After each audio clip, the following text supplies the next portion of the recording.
I really need to talk to you at 7 on Wednesday, the only night where you actually have something you gotta do every fucking week. Let me call you. Maybe that's what it is. They know they have a captive audience. Maybe what it is that they want somebody to stab them when they're sleeping. Oh, hey, welcome to 424 Recording Live. It's Mike from 424recording.com. I'm joined as always with Jay the Wizard from Operation Audio and Bohemisphere Studio. I don't own any knives, but I sure as hell own some screwdrivers. We're like 3 minutes in, you're already killing it, bro. Yeah, so if you're catching the replay, you can always 1.5x 2. You're gonna want to skip that first part. Yeah, that part. Too bad you already threw it. Yeah. But yeah, we hang out here 7 p.m. Eastern on Wednesdays. There's a 2-hour window in which I come here to curse at you, say bad things, and piss people off. So welcome to your window. Welcome to the window. Hope everybody's having a good week so far. It's hump day.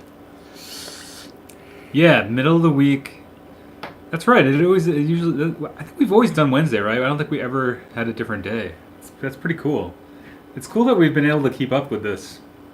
It's really cool. Because it's hard sometimes. No, I know. Yeah, we have taken some weeks off, but like mostly because of snow. Yeah, that's right. Snow season's coming again.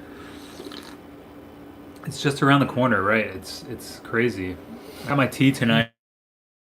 We're out there right now, kind of like Scotland, Ireland, England kind of vibe. So it's pretty rainy out today in the Northeast. There's that big hurricane coming through on the East Coast. Hope all our TAS fam, Carolinas, Florida. Hope all you guys are safe and back in you taking care of things. But yeah, it's going good. I feel like I'm like holding this tea really weird, but yeah, I don't know. Kind of a slow week for me this week so far. Just been lifting a lot. Recording again. I already started recording some new jams. Jay and I are working on a recording together. We're going to be doing a new Be Cool Cowboy EP at Jay's, so that's going to be cool. Got some other tracks I'm working on here. Got some B-sides I want to get out. It's just the classic get stuff done and get it out and move it along. Like Just a Trick's been going great. Everybody's been enjoying the music video. If you haven't checked that music video out, you can check it out on the channel. Joe from Rangoon Online made a really sick fucking video, music video, and that's really cool of him to do that. So thank you. And I've been checking out some of the Rangoon Online stuff. It's really hilarious, out there comedy stuff. You should check it out. But yeah, so I don't know what else has been going on. Man. Just straight chilling, really. I really I've been really wanting to ramp up my releases. And Matt's in the chat. Hey, Matt. I've been really wanting to ramp up my release schedule. I was just thinking that in the other room. I was thinking like, I want to do like, I don't know, maybe one EP every 2 or 3 months. So I'm getting ready to fucking release some shit. I think in the fall I'm going to be really going hard. Because fall, I always feel like super inspired this time of year. I don't know what it is. I always say it's like something to do with lighting. Something about the way the earth is tilted in the sun and the shadows. And I don't know. They just get the best vibe in the fall. And I always used to love going back to school as a kid. Like when I was a lot younger. Really? When I was a lot younger, I used to Glutton really for enjoy punishment, it. huh?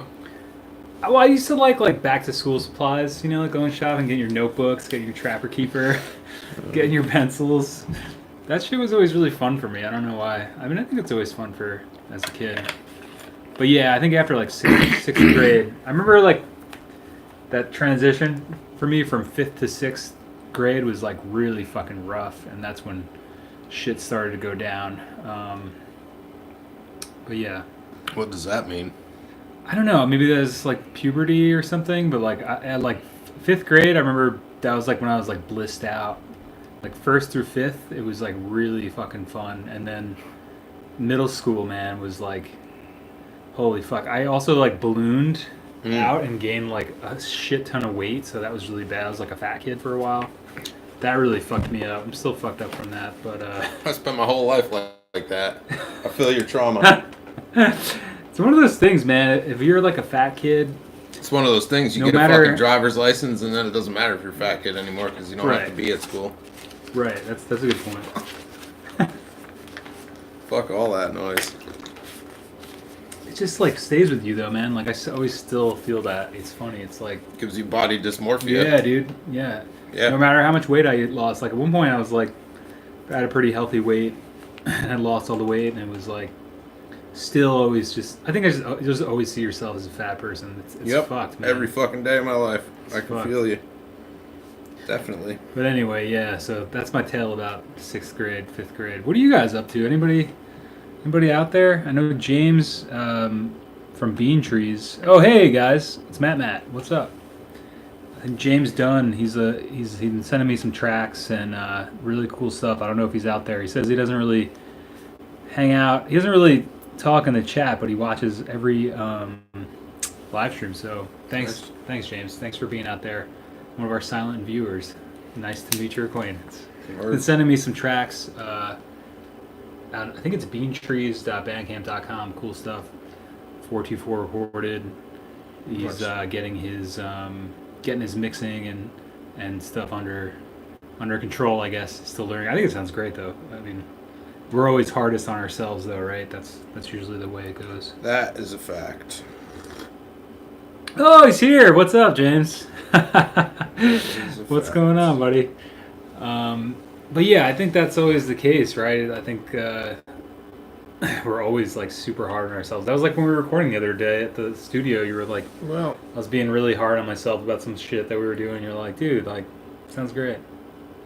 You need, like that objective second person, third person. But, you know, as much as like we're our own worst critics, sometimes there's a grain of truth to it. Mm-hmm. You know, I'll go with, yeah, I think that I could feel it on that. there's a lot of, you know, like something's not. So I either put it away or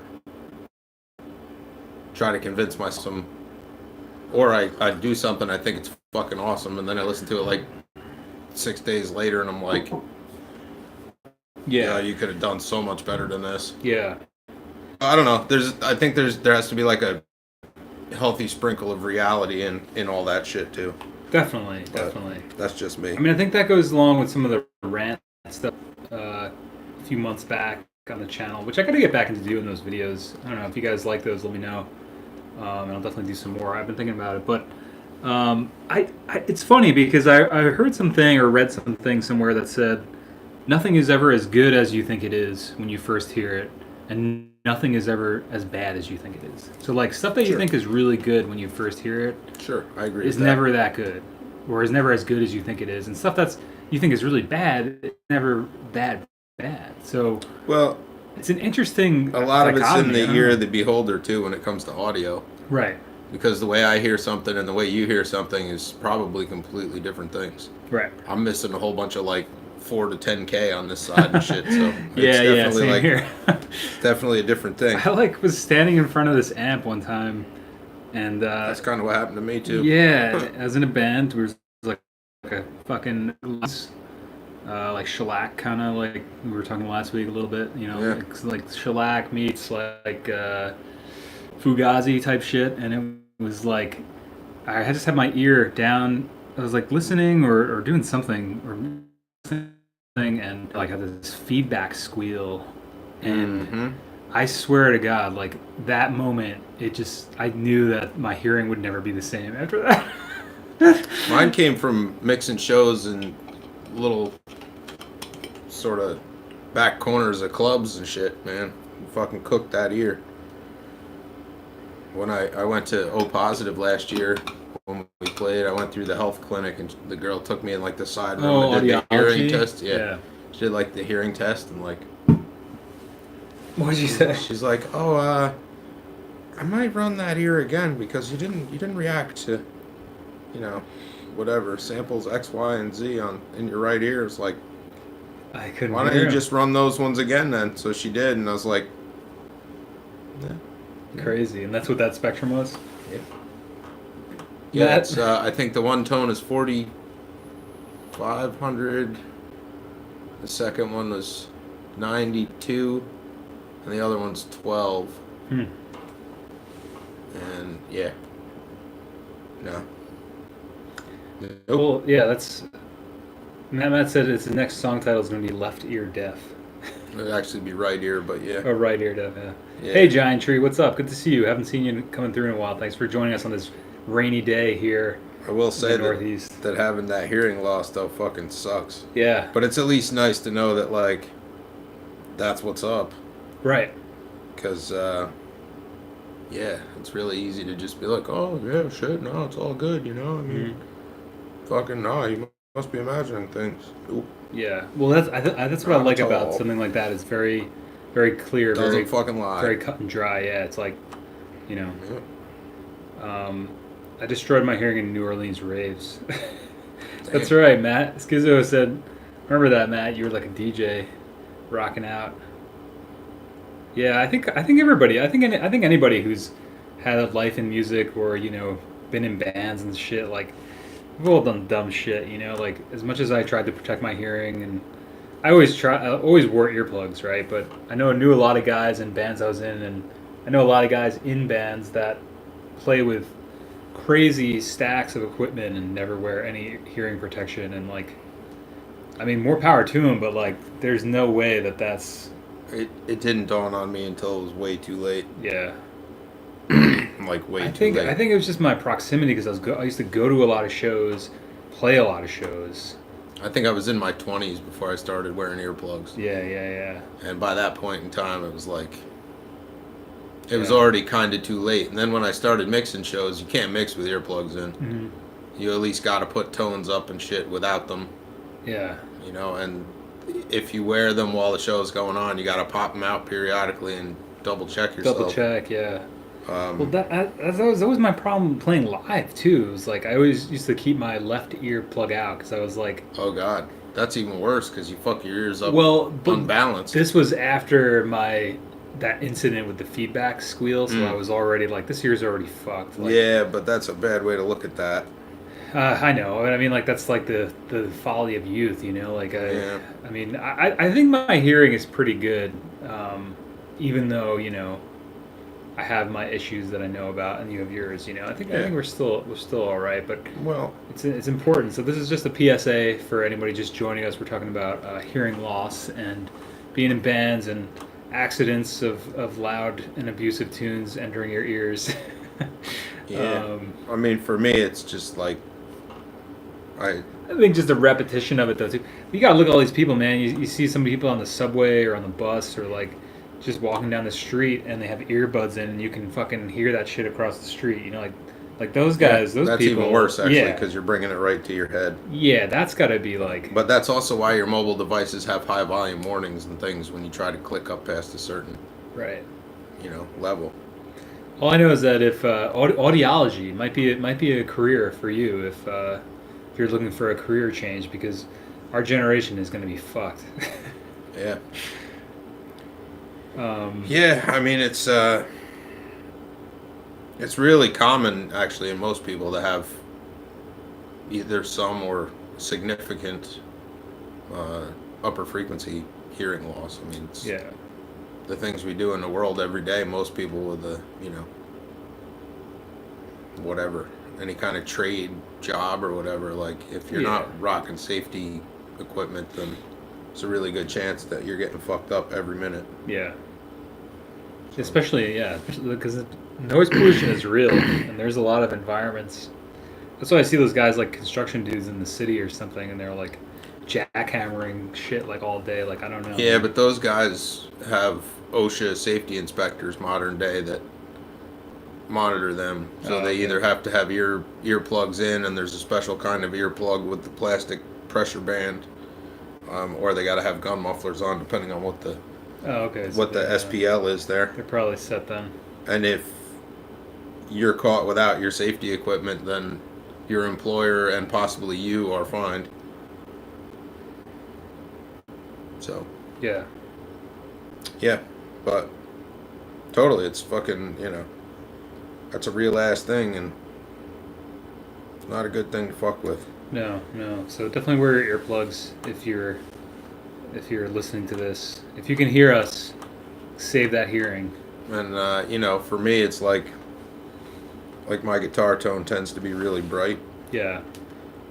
That's mostly because I set my guitar tone so that it sounds good with earplugs in. Oh, that's interesting. So if you're wearing earplugs, you'll be hearing basically what I'm hearing. If you're not, then it's going to be really bright. Not sorry.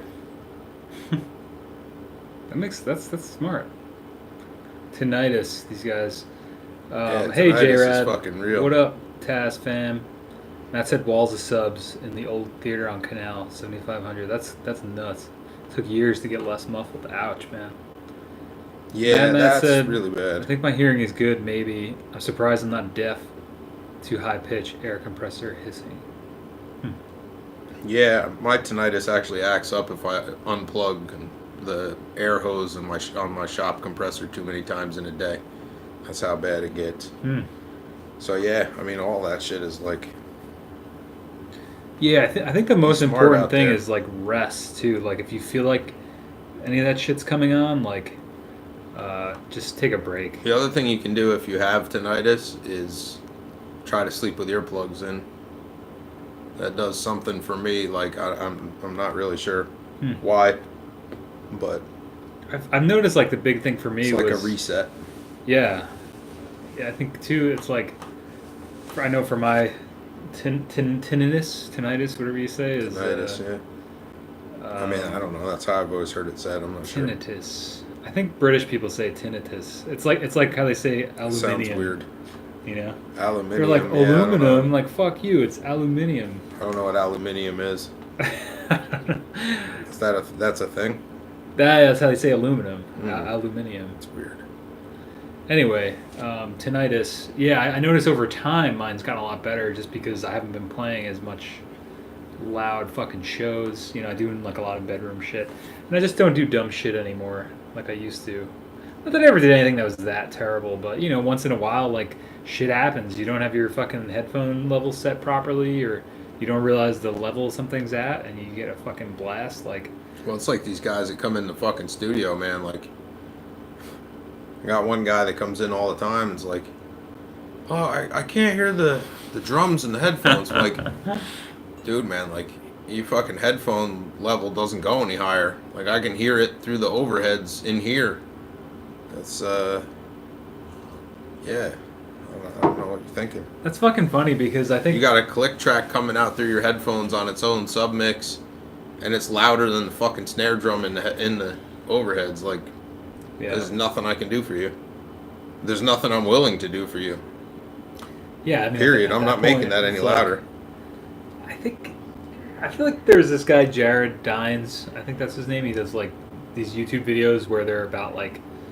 I've come across some of them. Oh, because I was thinking about doing one like this for musicians. It's like, you know, top 10 things drummers say or something in the studio, and I think one of them is that. It's like you can hear that fucking like blasting in the guy's Yeah, headphones, oh my and he's God. like, if it's not, I might be. What is that, Mandela effect? Like imagining it, but I feel like that's like I've seen that, or that's like a cliche thing. Like it's always like I can't fucking hear myself. It's like, bro, like the thing is like you said, I can hear it in the control room, and this is like treated.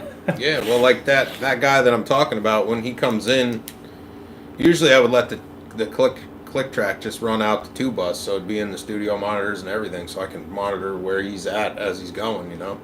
I can sort of keep track of what he's doing around the click or not. Yeah.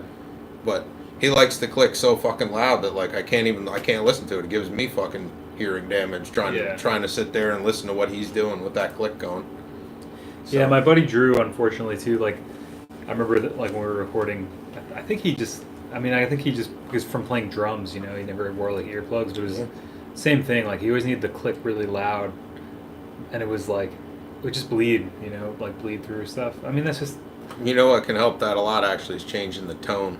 If you change the tone rather than changing the volume. Yeah, that's a fucking good idea, yeah. Oh, shit, I think we just had some lightning out there. Yep, seen that. But yeah, if we... I don't know, actually, this should probably work unless the satellite goes down, but if we lose power, we might have another 424. Another candlelight vigil night. Yeah, another candlelight vigil night, so shit, we might have to prepare for that. I'm Don't mind me. I'm putting in like an emergency parts order right now. Oh, it's all good. Your phone is like a flashlight, just in case we. Oh yeah.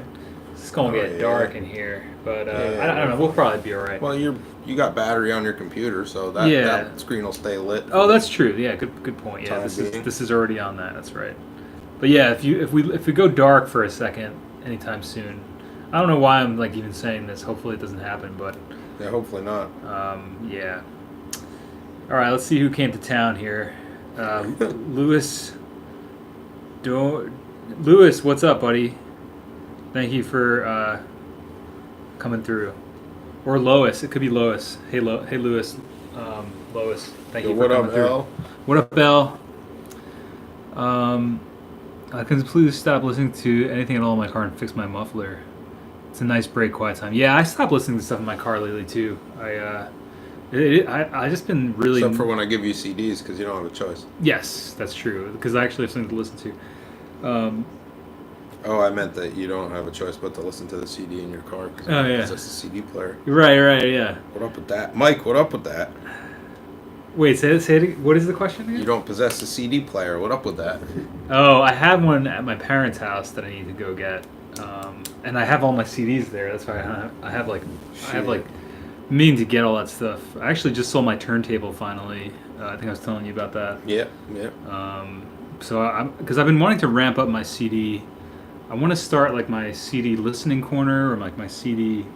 I don't know. I want to get my CDs. I gotta get my fucking CDs back. So that's my fucking CDs my back. Fucking CDs. God damn it. Well, that's what I was saying. Like I said that in that one vlog video. I realized like I was trying to think back. Right? It's like sometimes I just like get really too influenced by other people. Man, where the fuck are my CDs? Exactly. And I gotta go home and get them. And it's like I was trying to think back to what did I like about music. You know, like records was never really my thing. I think records are fucking cool. We were talking about this the other day a little bit. Yeah. But I really like them. I really like the format. But for me, I'm just a CD guy. CD guy. But I don't know. That's just me. I don't know. I don't know why that's the thing. I mean, if I found something... I just have such a huge collection of that. And that's kind of what I grew up, like listening to. And, that was like the thing. I was working at Tower Records, 2000 around to 2003 or later. And I don't know. Maybe it's a nostalgia thing for me. But I just... I think it also is because I have a lot of stuff that I really like, Yeah. On that format. But anyway, so yeah, I need to get my CD player. You're right. I've been kind of like, I just haven't had a feeling, haven't had a desire to go down and get my shit. But I have to clean out some stuff for my parents' house. I haven't felt the feeling. For so long. I haven't felt the feeling. So long. Oh, I haven't felt no feelings. Yeah. There we go. We just had a sing-along. That's our new jam. You heard it first there. Task Family. Ever had binders full of CDs stolen? That's sucky. That sucks, Matt. No. We're both CD guys. Yeah. I'd shank somebody. Yeah, I've luckily never had that happen. I don't know. I'd be so mad about that. I guess for me it's like I just have so many CDs. I think that's what it is. I collected them for a long time, and then I have so many of them to jump back and forth between like other formats or like just I don't know. Yeah. I don't know. I mean CDs. I don't know. All I know is if somebody ever stole my CDs, you better not let me find out where you live. What do you guys think? You think CDs will make a resurgence at any point in time?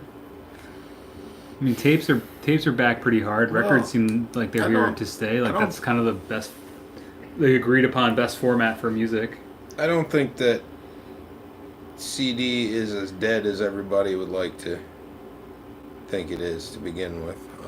It's still the cheapest and most accessible format for most people. So I don't think it's dead at all. I mean, buying blanks is harder than it ever has been or ever used to be, I guess. Yeah.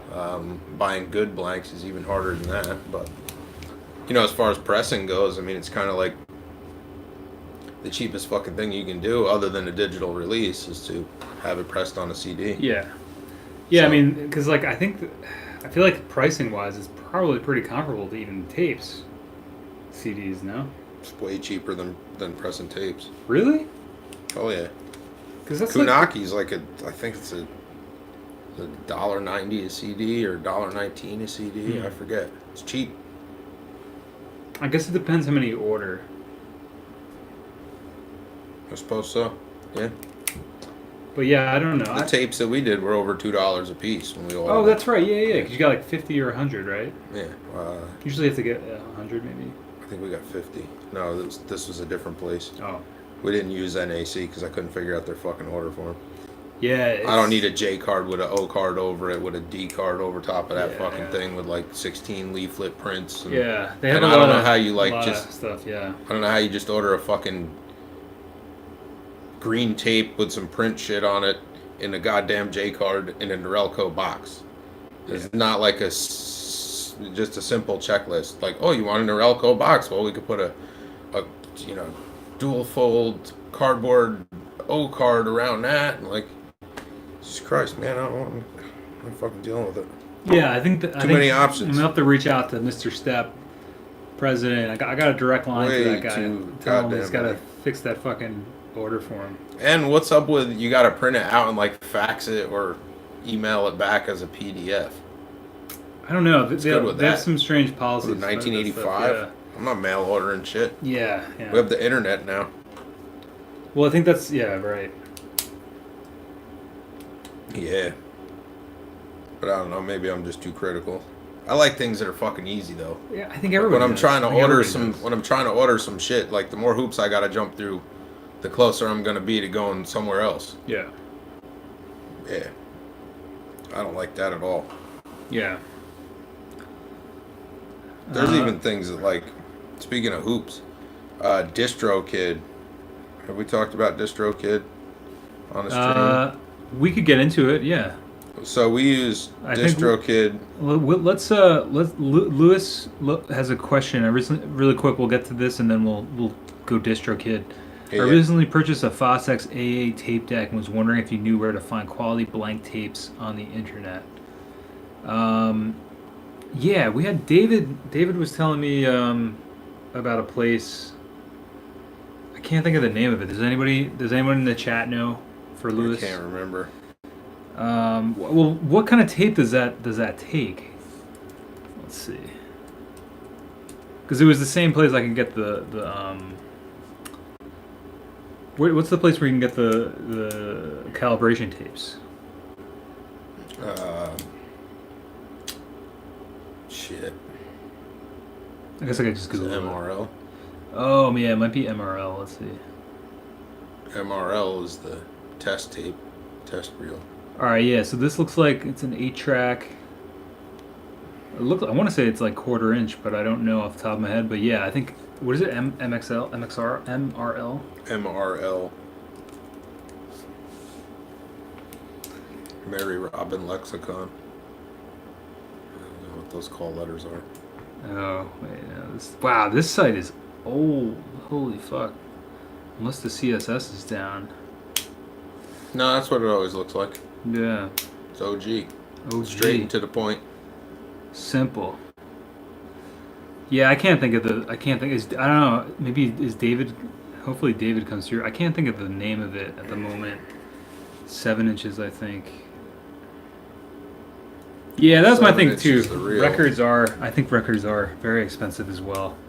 That's kind of my big thing too. I'm just a cheap bastard, so like I can't afford to spend $100 a week on records, or $100 a week, Jesus. I don't know. Some motherfuckers do that shit like weekly, dude. It's like buying shit. I can barely buy I don't know. I got a lot of nice shit though. I'm happy. We gotta find this out for Lewis. Now I'm on like a hunt here. Do you want to start talking about DistroKid a little bit while I'm looking for this? Oh yeah, so I was talking about things that are inconvenient and kind of a pain in the ass. DistroKid. I got a point about this stuff I want to make too, so we'll talk about that. So we recently signed the band up for DistroKid to get us on Spotify and iTunes and all that shit, and that worked out fine. But a project that I did a couple of years ago, the guy from that also put his material on DistroKid, and I got like the last 3 days running now, since he did it, he added me to his team on DistroKid. So DistroKid now wants me to pay them $20 annually to sign up to be a member of this guy's team, so I can make the probably pennies that will come to me off of his record. That's a fucking ripoff. Wait, can you explain that again? Yeah. There's a team? Yeah. So when you submit to DistroKid, you can add people to your team. What does that mean? So you're basically appointing people who the royalties get divided amongst. Oh, okay. So this guy added me as a member of his team, which is real nice. Except to be a member of his team and to collect my probably what's his pennies role a year. in the team? Just walking bomb stuff, Morgan. Okay. So I don't know. I guess it's like 50-50. Okay. 75-25 probably. Oh, so he's like Maybe, split the royalties with you or something? Yeah, but for me to collect these pennies a year, Yeah. I have to pay $20 a year. Yeah. And they send me an email every day reminding me that I need to sign up and pay them $20 so that I can collect my royalties on nothing. Yeah. Yeah. Well, that's a big fucking 10-4 fuck you. Yeah. That's that's kind of what my point was. Lewis, I think I found ATR tape. This looks like Well, what is it for? What is the machine? it's a Fostex A8. It look I want to say it looks like, I mean, I can't tell. It's either half or quarter. Yeah. So you want the cheapest way to buy a tape is to buy a pancake and put it on your own spools. And you can play eBay for pancakes of tape. I forget what the brand was that I used or that I bought. It's something SM. That's what I was trying to figure out. So Fostex 8, because I found this site that they sell. Because I think 1/4-inch tape is going to be a lot easier to find than 1/2-inch, right? Because you're trying to You can get both, or but maybe it it's depends cheaper. what the machine is. I mean, if it's you can't put 1/4-inch tape on a 1/2-inch machine. Can't put Right. a 1/2-inch tape on a 1/4-inch machine. Okay, so it looks like, according to Reverb, it's a 1/4-inch tape machine. So RTM is the tape company. RTM. Yep, and SM 468 is the tape that I bought. RTM SM. 468. I think that's a lower bias tape than there's SM 900, I think too. Just record the masters. That's yeah, which I think is a higher bias tape. Yep. Okay, so 468 you said? Yeah, that's what I got for that machine that I have. If I ever get to. Oh, cool. So let Actually me link fire it up. Lewis here. I'm glad we were able to hunt. This is a cool site. I like the color scheme. This orange and black and Oh, white. 911, that's what it is. Oh, 911. 911 is the higher bias one, I think. Oh yeah. SM. Okay. Well, this will give Lewis High something to output. check out. Yeah, I would just link the whole site. So Lewis, if you're still with us, oh, that got fucked up. Hold on. That's the link. The first one has like an extra backslash or something. The 468 in half inch. Oh no, it's all good, Lewis. My pleasure. This helps us out too. Like if anybody else needs it or if I need this in the future. The 468 in half inch for a 2,500 foot pancake is about $86. Just so everybody's got the idea. And you're gonna need empty spools to use the pancake. You have to unbolt the spools from its central hub, put the pancake in, and then bolt the reel back together around it. But that's the easiest way. Or you could, I guess, temporarily tack it in the machine and rewind it onto the reel, but you'd be sort of printing it backwards, if you will. Weird, Matt. I just checked the stream. It looks good on this end. Anybody else having an issue with the playback? My YouTube totally fucking bonked out. I don't know what happened. Wait, let me check the live. Still looks good here. feed. Yeah, it looks good. Yeah, I was gonna make a point. This is just my personal point. I guess I just got to a place personally with my music that I'm thinking about, and I don't know. Maybe this will be useful to somebody else listening or listening in the future. And it's along the lines of what you were saying with DistroKid. Yeah. I put up my albums on Spotify like over the past couple of years. Whenever I had one, I think like I put up a couple singles, or they counted them as singles. If you look on Spotify or Be Cool Cowboy, you see like I have, because like the length of the albums, if it's 5 songs or some shit. Anyway, I need to start from the beginning. So they used to have a different price. I put them up through CD Baby because that was the thing I was always used to using. Because I think this was prior to DistroKid or prior to knowing about DistroKid. Because DistroKid has come in and undercut the whole market, right? But so it was $100 per album. And then at one point they had a single rate, but they changed the single rate because you used to be able to put up a single, but since my stuff is usually 8 songs, 5 songs, you could load that single with 5 tracks, say, and put up a 5-song thing for the same price. But they changed it because they figured out maybe people are doing that, I don't know, or make the pricing simpler or whatever. But so you can get coupons, it's $80. The thing with CD Baby is it's lifetime. So I paid $100. It'll be up there until my fucking ancestors can collect royalties, I suppose, if Spotify or the world exists into the future. Right. But so anyway, yeah, I'm just starting to feel like I put myself up there because I thought it would be a good tool for discovery, right? I thought it would be good for... I guess in my own naivete, I thought that, and maybe I'm going to sound like a dumbass, but I'll just take that. I'll take the chance, right? I'll put myself out there. I thought that maybe that there was some algorithm that determined, like, oh, hey, your music sounds like X. We're going to group it with X, Y, and people that like band X, Y will find your stuff. And I guess it doesn't really work like that, or there's just so much stuff on there that, you know, it kind of goes by what other people are listening to that listen to your stuff.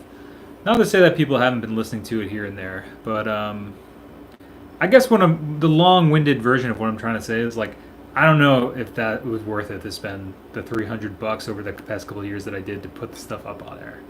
Because what I realized with Just a Trick, the thing I just put out, is that I'm not gonna fucking put it up on Spotify because I don't personally have the $100 to blow on that. Because like Jay said, I'm going to be collecting fucking pennies off of that because, you know, I don't know, my music is whatever it is. Like, I have no delusions about, like, you know, it's just not that popular of a style of music. That's cool, whatever. But I mean, yeah, it just like in terms of economics, it doesn't make any sense. And I have enough songs on there now. If people find it in the future, they'll find the rest of my shit. And I'm also planning on putting out like insane amount of material this next year, so I'm not going to be spending $100 like every couple months to put a bunch of songs on there. Yeah.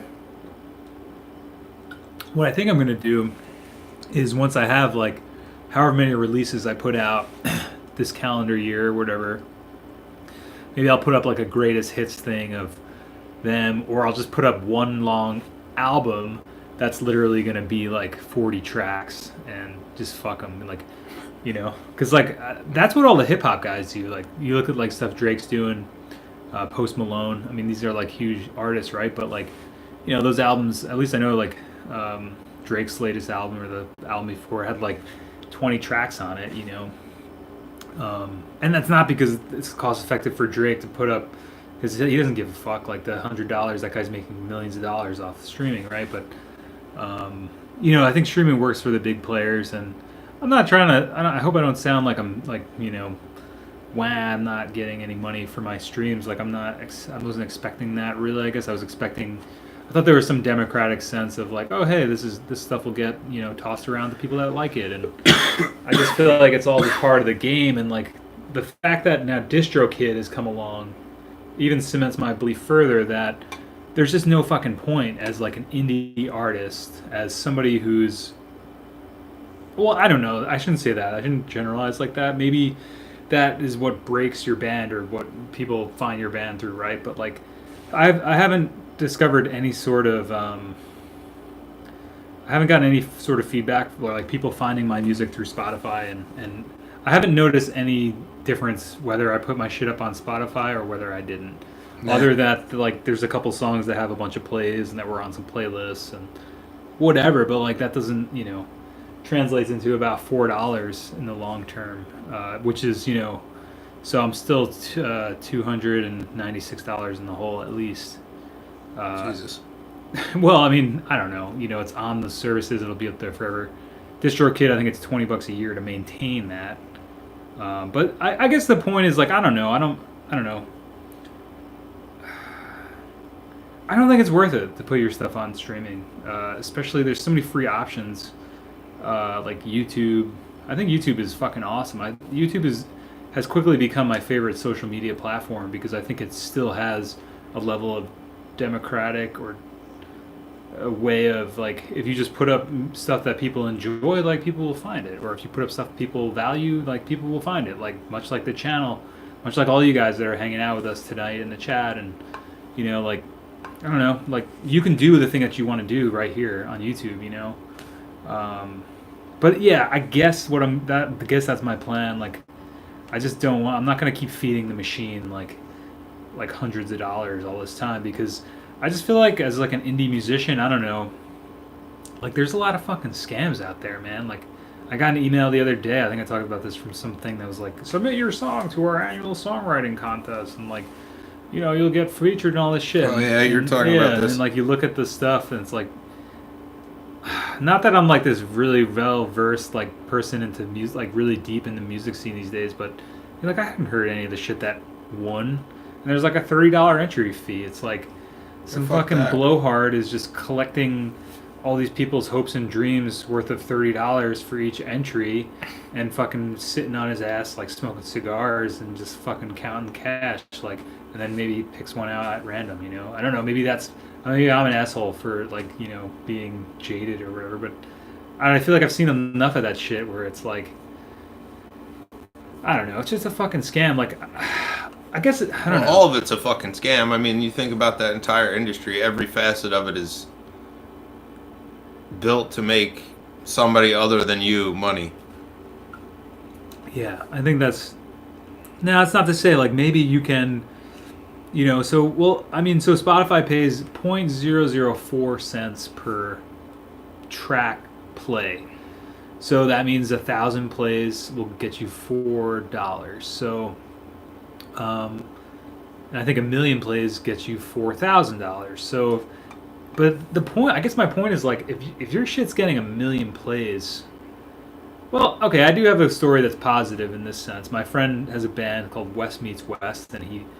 Got his song somehow got on a playlist. It was like a coffee house playlist, and they had like 5 million plays on it or something. Jesus Christ. And they're not like a huge band, but like regionally they play a lot of gigs. They're a post-rock sort of band, and I think that's really fucking cool. So I mean, I guess like that shit does happen. Because they cumulative, like probably this was a couple of years ago. I spoke to him about this. Probably more now if it's remained on that playlist, but. I guess cumulatively now, like 5 million times, would we say 4,000 per million? So that's 20,000, right?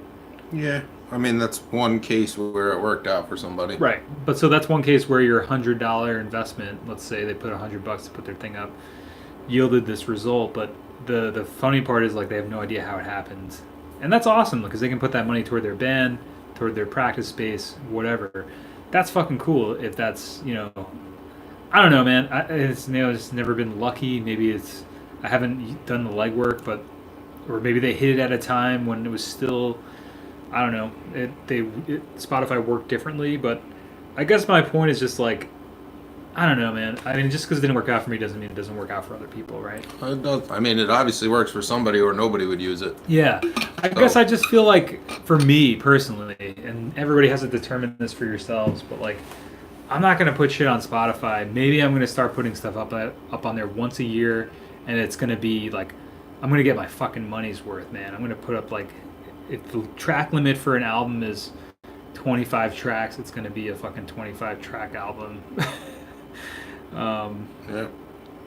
And I don't know, who knows, maybe in a couple of years, like those, or like 10 years, those things will have a lot more plays, but I don't know, as of right now, I feel like, I guess my other point was like, I feel like if you're getting millions of plays per song, you're already like a pretty well established artist. And it's always the case with chicken and the egg, right? Like, which came first? Like, well, how do you become an established artist? Do you put your shit on Spotify and try to get it on playlists? Do you fucking tour around all the time playing? Do you do some combination of both? Yeah. But I don't know. I think for every band and things, there's different ways of doing it. For me, I think I've figured out like what works for this channel and my music, and I put my stuff on the channel as music and try to do like teaching things with it, and that's the most interest there's ever been in my music. Yeah. Personally, and I think anybody who's struggling to get your music out there, start a fucking channel and start showing people your work. I don't think there's such a thing as a singular formula for anything. Sure.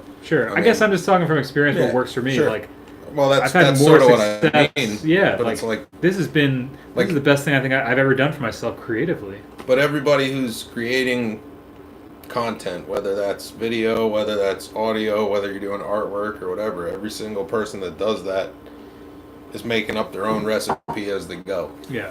Every single one. And it's trial and error. You're gonna bake some really bad batches in the course of learning. You're that gonna shit. fucking spend some brownies money. are gonna suck for a while. Yeah. But and you're gonna spend some money on that brownie batter. Probably. And it's gonna be a fucking waste. But if you're lucky, you'll learn the lessons based on what other people have experienced before you spend that money. But I'm guessing that a lot of the people, like the fans of the channel, anybody who comes across this that's watching this, that's some sort of indie rock band, some sort of punk DIY, you're doing shit yourself, you're just having fun making your own music. Like, I don't know. I feel like that's a big reason I started the channel, because I wanted to share the stuff I've learned, the stuff that works with recording and music and stuff. And your mileage may vary, of course, but it's like I just don't want people to fall into the same fucking traps and like pitfalls that it's so easy for people to fall into, or that I fell into myself. And it's all taken with a grain of salt, right? But Yeah, what's going on, Twin? Oh yeah, I haven't checked in. Stopping by to say hi. Swamped at work hey, tonight. Twin. All right, buddy. Stay dry. Bean Trees, James said, so let's create an app where you just type in your band's Spotify link and it plays it. That's not a bad idea.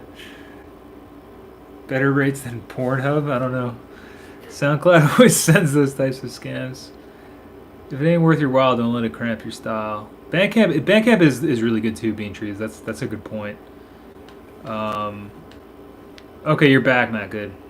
Yeah, I think the problem with Bandcamp is that while it's a good host and easy to use interface-wise, it doesn't offer you any exposure.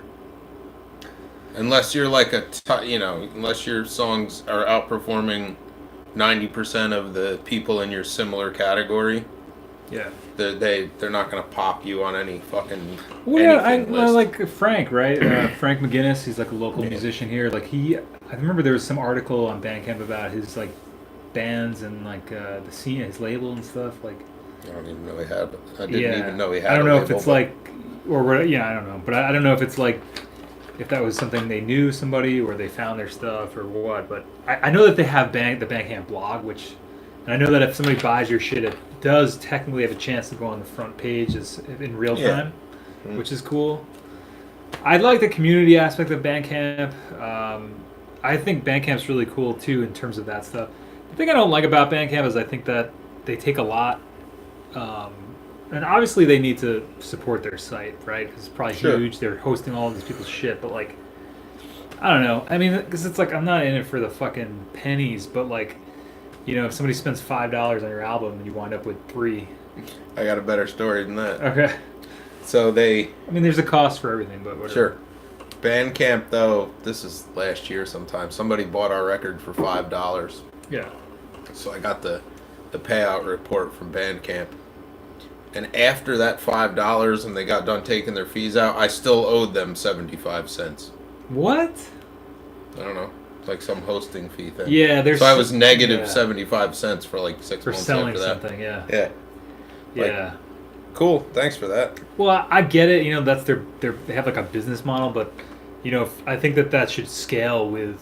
I think it'd be smarter if they scaled that with how successful you are on the platform, because I don't know. I mean, like $5 isn't making or breaking my fucking day, but like, I don't know. Like the fact that there's like these, there's like a processor fee. Obviously, somebody's got to transaction money, but at that point, it's almost like, if I'm not getting the exposure, like you said, from there, I might as well put a fucking link on my own website and figure out a way to host that shit someplace with a little encryption, so that you gotta have the credentials to listen to it. Yeah. Whatever. However, I don't know. I do like Bandcamp though too, James. That's a good point. I think that's what works for me personally. Bandcamp, I think, is great, and YouTube and streaming is cool. I like Spotify. I love that stuff. I listen to it. I'm a premium member. I listen to like a lot of shit on there. But it's. I have never listened to Spotify for a second in my fucking life.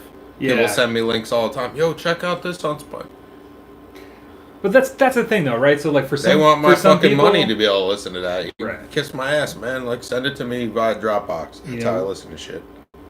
The thing is, like everybody has their different. That's a great example. Everybody has a different way of working with these platforms, with doing social media, with their art, and some people like. Again, I don't know why I guess I've been listening to a little bit of Post Malone stuff, but like, you always hear like, oh, for hip hop artists, like SoundCloud is the place. Maybe for indie people, stuff you want to do, Bandcamp's the spot. Maybe for I don't know. You got to figure out which social media platforms work the best for you and just fucking go for it. Like personally, I don't fucking use SoundCloud. Like, I basically don't post anything anywhere. The band stuff goes on Bandcamp. Yeah. Other than that, I don't know. Like, well, you guys kind of use Facebook, no? Yeah, I mean, I feel like if you were to ask me what does it seem like my two spots are, or my spot, I would say Facebook for you guys. Even though I don't really look at Facebook much anymore. Tom mostly handles the socials. I don't know. Yeah. I repost stuff when I see it. Yeah. I mean that's kind of like. But even like the things that I do day to day, like it's very rare unless I'm really excited about something. You don't see it posted on. Well, I don't post anything on my socials because I feel like I have a good filter with that too. I'm always like, is this really worthy of a fucking post? I don't know. I have another point to make about Instagram, but let's check in with the chat. Because the closest I've gotten to Spotify was somebody sent me a link one time on my phone, and I didn't even know what the fuck Spotify was, so I clicked on it, and it opened the App Store, and it tried to make me download the thing. No, that's not happening. It's not happening. James said, "Pay up, dude. They want that 75 cents." Referring to bank. Yo, they got that 75 cents out of me. I think the next thing we sold, I made $1 on out of like the 10 that somebody gave me because somehow I owed them more money.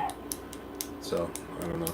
Well, because they have Bandcamp has something where it's like your Bandcamp revenue share. Obviously there's like a host fee. Yeah. Without calling it that. I don't know. I do think Bandcamp is they've been around for a long time. I think it's going to be around for a long time. Probably. Well, it replaced all the redonkulous ones like SoundCloud and SoundClick and all these fucking bullshit things. I think it's. I like the platform. Man. I like the community aspect. I like the fact that people can support the artist directly.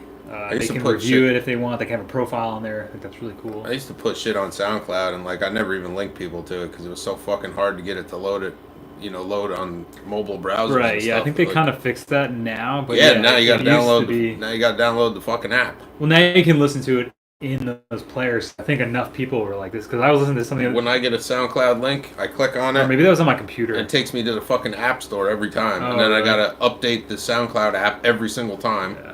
And 15 minutes later, I can finally hear a 3-minute song. Earlier, it's got to be fucking easy. It has to be easy. Any of this shit, like if you want somebody to fucking use it, and to pay you money for it, and to pay any attention to it, it has to be easy. Yeah. The harder you make it, the less popular it will be. Yeah.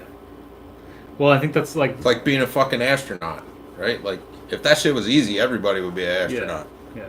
What's better than that? You go to fucking space. Yeah. It's really hard, so not a lot of people even try. Right. That's interesting. Same thing applies. There's like that's a great example, too. There's like a certain curve where you're trying to become an astronaut where like 99% of those motherfuckers are like, this is... They totally miss the fucking wall and run straight into the curve. It's like... Yeah. For us, it's like we fall off of that curve like right at the point where it's like we start talking about other people being astronauts. Like, it's not me. Yeah. But imagine trying to be an astronaut. I was reading this thing, I'm actually kind of afraid of space also. Really? No. That's interesting. I'm afraid of space, man. I fucking love space, man. I think that the ultimate, if we can fucking figure out how to get along on the planet, I think space is going to be the most amazing thing. I have a serious I feel like I was born in the wrong time, man. I want to be like a space explorer, man. There's nothing left to explore. Everything's been discovered on the Earth, man. I have a serious problem with space. What about it? Dude, like the fact that it's all right. So Like consider what it is? no, not what it is. Hey, Jeremy. What it isn't actually. Yeah. What it isn't. As humans, we're used to bounding boxes, right? Spatial constraints of things, right? Everything has a top and a bottom and walls and a floor somehow, right? Even when you're outside, there's a floor, right? You go into fucking space and it's like infinity every direction, and you may or may not ever contact anything else once you're there. Yeah. Fuck you. No thanks. No thanks. It's hard to wrap your head around that. No, it's pretty easy. Me floating out in infinity like one of those movies where the fucking, you got 16 minutes to live because you're not on the tether anymore. Like, nah, I'm good. I'm totally good. I think it's fucking exciting, man. I think it's gonna be sick if humans can ever figure out how to like stop fucking hating each other and work together. I think like outer space is like the ultimate test for humanity to like get our shit together. Because I think we could do it on like a global scale if people would just stop being like fucking assholes to each other. Like how amazing would that be? We'd be able to explore the universe, but we'll probably blow our shit up before that. Not to be I feel like I'm being really negative. Maybe I'm rubbing off on you. I don't know. Anyway, we've seen each other twice this week and twice last week too. I think, right? Did we? Oh, last week. How did we do two last week? Didn't we? Yeah, we recorded last week.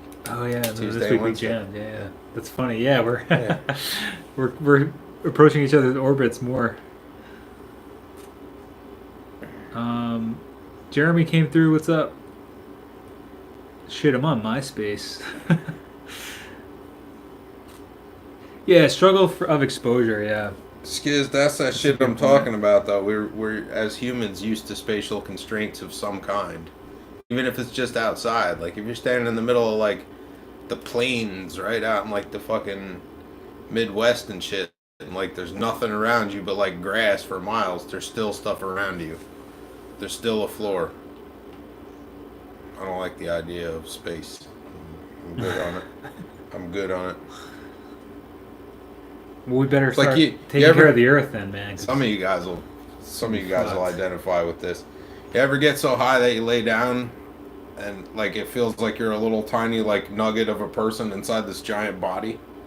Any you guys know about that? I can kind of relate to that, yeah. Oh man, yeah. It almost sounds like meditation. Yeah, it's kind of like something like that. It's meditation, all right. Getting half-broed. But, eating those cookies. But that's how I think about space. You like you're this nugget in this like infinite body, right? Like, you might as well be like one little shit molecule in like I don't know, man. In like a bloodstream someplace, right? Yeah. Well, it's like that begin or end anywhere. Simpsons like intro. This one always sticks out to me. I forget what season or when it was from, but it's like when you know how the Simpsons every time they sit on the couch something different happens. Yeah.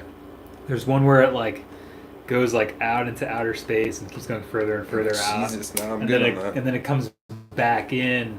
It kind of it's like infinity, and then it comes back and like comes out of like Homer's eye or something. Like basically all that shit is like inside. It's weird. It's like all these levels of like scale, but then it's like I don't know, infinity. It just keeps going and repeating like something. It's fucking trippy. That's why I like thinking about it because it's like very challenging to me mentally. I don't know. I think what is interesting about space though is if you consider the theory that it started as a single point and has constantly been expanding outwards since, and eventually it will stop and reverse course and return to that single point. If you could maintain life there long enough, you would exist in infinity and then not in infinity again. It's pretty odd. Like if you could put your spacesuit full of all the things you needed to eat for the next infinity. Yeah. And you went out in space and you just floated there, eventually you would float back to a single origin point and be crushed by the black hole that emitted it.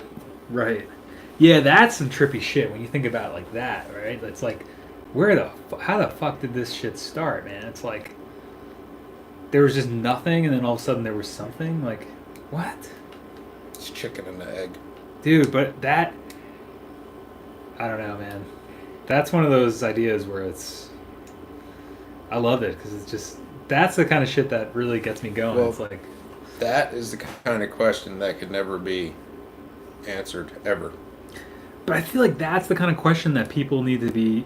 We need to be like asking people, or telling people about it. People need to be consider learning things about. like the Crusades, people have been fighting wars over what they think the answer to that question actually is. So, I don't know. I guess yeah. I don't know.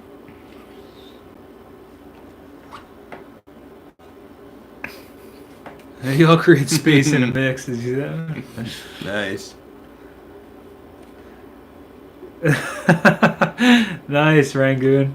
I usually take my Maybe CDR I'll and give it to create- Elon Musk to put it on a rocket, and then he creates a lot of space. So to rein it back in and Yeah, let's take come- that question Come seriously, back to the Earth here. how do you create space in a mix? The easiest way to create space in a mix is to create space in the sounds that you're recording.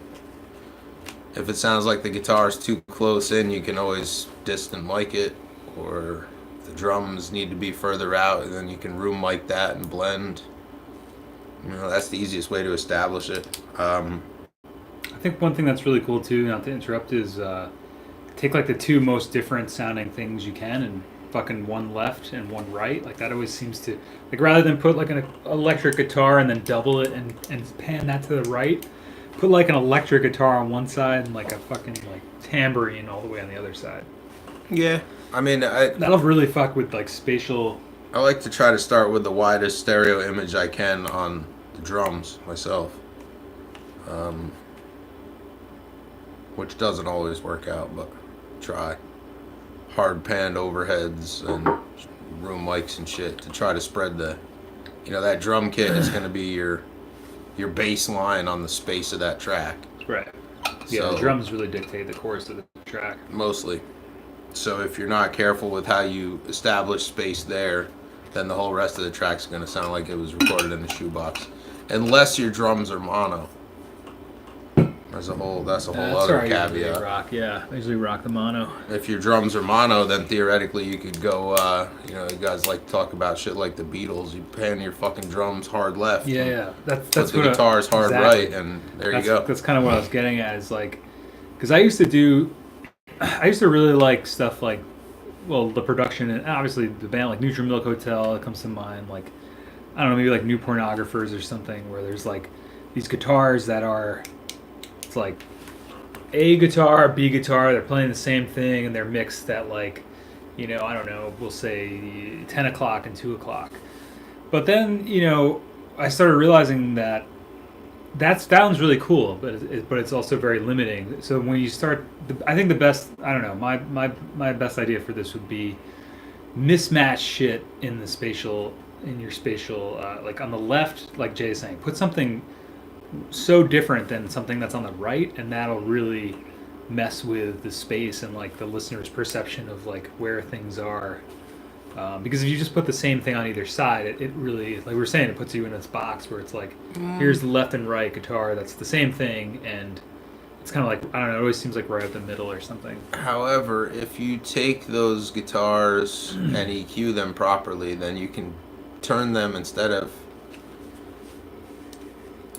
So if they're not EQ'd well, you'll have one here and one here, and they'll radiate this way towards the middle. That creates a thing you're talking about, where it just is taking up all this space. If you EQ some of that low mid shit out and clean up that top end, then you keep that shit pushed out. But those passes have to be different. Yeah, can be a I'm double- talking about ones that are like meant to be. Like clones. Yeah, Yeah, if you're cloning tracks, I wouldn't do that. you know. Or if you're cloning tracks, Right. If you took like a fucking SG and played it through a Marshall on one side, and then did the same track but did it with like a Strat through like a Champ. well, even Now you're if, talking about that's going to be pretty different. yeah, but it doesn't have to be that drastic either to make it work. If you consider that, I'm talking about two tracks where it's like an acoustic guitar, and now I'm going to double that shit and put it on this side. You know. yeah. But I mean, I do that when we record shit all the time. Yeah, I love But that. I personally love doing that. Yeah. Yeah, but my double tracks are never identical. not completely. So you Right. still have that space established. Right. What happens if you just clone tracks? see what Is you're you saying. have so many coincident Yeah. frequencies going on at the same time that you do lose that space. For sure. Yeah. But if you do two separate organic passes, hard left, hard right, and EQ out the middle shit that boxes that middle in, then you can theoretically keep those as peripheral Right. Keep them separate. elements. You gotta keep them separated. Or this is the flip side of that. If you bust those two tracks, panned hard left and hard right, together in a mix, and then you use like the direction mixer that we have in Logic, instead of making them wider, which would be like, I think it loads at like 1, and then you can spread it out to like 2, and 2 is like it's a fucking ghost. Mm-hmm. You barely hear it. Like on the mix I just did on the song that we did, that's what I did. There's the spatial plug in there, but instead of going out, I went in. Mm-hmm. So you take degrees of, if 1 is normal stereo, then like 0 is dead mono. So 0.5 is somewhere in between those two. Right. And in that mix, that's what you're listening to. That's those two mics, pan hard left, hard right, bust together and split. That's cool. Yeah. I hope that answers your question, Jeremy. I think Jeremy asked that one. Still out in outer space here in a minute. Yeah, listening through shitty devices actually will help you get better control of what your mid-range is doing too, especially small speakers, but we've talked about that before here. Yeah, that's a good point too, Joe. Recording too many tracks can make a mix super muddy. Eliminating as many tracks as you can seems to work pretty well. And then I also saw, I was going to make a connection with that with Jeremy was asking, have you ever used Brian Eno's oblique strategies? I think that is one of his strategies. Like what Joe's saying is like, take something out of the mix. I guess that's something I always try to stress too with the stuff I'm working on for myself is like, especially working with the 4-track, what are the main tracks? What are the most important tracks of this thing? Because sometimes like that creates a lot of space too, not having more things, but actually having less. I mean, I feel like you hear that, especially on a lot of hip hop stuff. Like, well, I think the other thing is if you're gonna stack a lot of elements, you need to be carving those elements up and figuring out where they fit before you allow them to be in the stack. Like and like create that space or create that stack as it's going along. So you got your drums, you know where that's going to be. But like, I mean, you know where your bass is going to be, etc. There's a comment in here. Skids, low cut most percussive instruments before going into reverb. I would go one step further. I would say you need to actually shape the. Let's say you're doing it in the box, right? I would set a channel EQ on whatever aux that reverb is assigned to ahead of that reverb. Don't shape the channel, shape the aux. Because you don't want to lose all of that low end information when it comes to the punch of your mix either. You don't want to muddy up the reverb and make it all bonky and shit. But you definitely don't want to lose that articulation and punch in the mix. I feel like that's a constant struggle for everybody when you're mixing stuff. It's like, you make all these like rash decisions because something seems too dark or too bright or too bassy or whatever. So you go, pull 20 dB of fucking, 100 hertz out of it, and then you suck all the nuts right off the fucking thing. Like you got a kick drum that's doing this thing and it seems too wompy or whatever. There are other ways to handle that than just cutting all the balls right off it. Yeah. So. Well, I think that I noticed that too. Like, again, it's all subjective, but I personally feel like I need to work on that a little bit. But I also hear mixes of people, some locally, some not. That I just feel like not like an understanding of not understanding how to handle the low end is usually, I feel like, I don't know, because like you're saying, a lot of people's first gut reaction is just fucking cut it, but then the track, like you're saying, has no low end or no balls to it. Like, yeah. I don't know. I feel like that's an important thing to figure out is like how to work with the low end, because it seems like so many people and people that are, they just fucking just chop the whole shit off, and it's a very, like, some of the mixes get very thin. Well, that's also the, now there's like the whole mastering for iTunes theory. to make it work for earbuds. Yeah. I mean, that's like, that's a whole different thing. Yeah. If you take a mastered for iTunes mix and play it through like a banging home stereo, it's gonna sound like balls. Right. Because earbuds don't have anything below about 200 hertz. Right. So they shelf all that shit off, or else it muddies up the earbuds and they just vibrate. They can't reproduce it. So like, listen to those fucking mastered for iTunes. Yeah. Listen to those globe lamp mixes I did. I Did mastered those come out yet? She just dropped I'll have to check one it on out. the pre-order the other day. Oh, it's okay. I'll have to check that out. Yeah, But- I'm excited to hear that. Like, it sounds good, it's clear, but there ain't a lot of low end there because it had to work and sound good with fucking earbuds. Because But that was like that's you said her that was audience. her audience. Yeah, so That's her audience. That's what you gotta do what works for Yep. who you're. Malcolm. Hey, Malcolm. I mean, if I'm doing something for a client, it's usually Logic Pro, maybe with some outboard plumbed in. But usually, if we're going to do something that, is going for some sort of, long yard release, then we're going to send that to somebody who actually does that. Yeah. But for me, if I'm mastering something, it's happening in Logic Pro, usually with something in a loop for outboard. Yeah. But Same here.